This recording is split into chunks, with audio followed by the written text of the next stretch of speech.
odious secret society composed of aristocrats who enjoyed two things: power and the rape and destruction of women and children. Iris swallowed hard and reminded herself that she was a lady. Her family could trace its line nearly to the time of the Conqueror, and as such, she had her name and honour to uphold. These creatures might kill her, and worse, but they would not take her dignity. "My lords!" the Dionysus called, raising his arms above his head in a theatrical gesture that showed very little taste, but then he was addressing an audience of nude, masked men. "My lords, I welcome you to our spring revels. Tonight, we make a special sacrifice. The new Duchess of Kyle." The crowd roared like slavering beasts. Iris blinked. The Duchess of... She glanced quickly around. As far as she could see in the macabre, flickering torchlight, she was the only sacrifice in evidence, and she was most certainly not the Duchess of Kyle.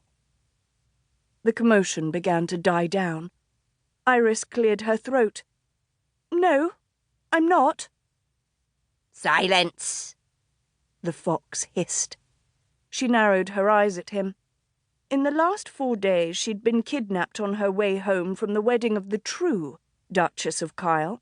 She'd been bound, hooded, and thrown on the floor of a carriage, where she'd remained as the carriage bumped over road after rutted road.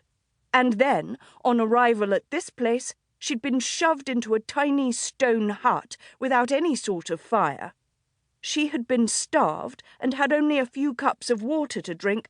Last, but most definitely not least, she'd been forced to relieve herself in a bucket. All of which had given her far too much time to contemplate her own death and what torture would precede it. She might be terrified and alone, but she wasn't about to surrender to the Lord's plans without a fight. As far as she could see, she had nothing to lose, and quite possibly her life to gain. So she raised her voice and said clearly and loudly, "You have made a mistake. I am not the Duchess of Kyle." The wolf turned to the Dionysus and spoke for the first time. His voice was deep and smoky. "Your men kidnapped the wrong woman." "Don't be a fool," the Dionysus snapped at him. "We captured her 3 days after her wedding to Kyle." "Yes, returning home to London from the wedding," Iris said. "The Duke of Kyle married a young woman named Alf, not me. Why would I leave the Duke if I'd just married him?" The Dionysus rounded on the fox, making the other man cringe. "You told me that you saw her marry Kyle." The wolf chuckled darkly. "She lies!" cried the fox, and he leaped toward her, his arm raised.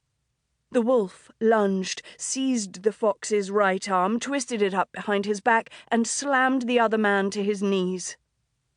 Iris stared and felt a tremble shake her body. She'd never seen a man move so swiftly, nor so brutally. The wolf bent over his prey, both men panting, their naked bodies sweating. The snout of the wolf mask pressed against the fox's vulnerable bent neck. "Don't touch what is mine." "Let him go," the Dionysus barked. The wolf didn't move. The Dionysus's hands curled into fists. "Obey me." The wolf finally turned his mask from the fox's neck to look at the Dionysus. "You have the wrong woman.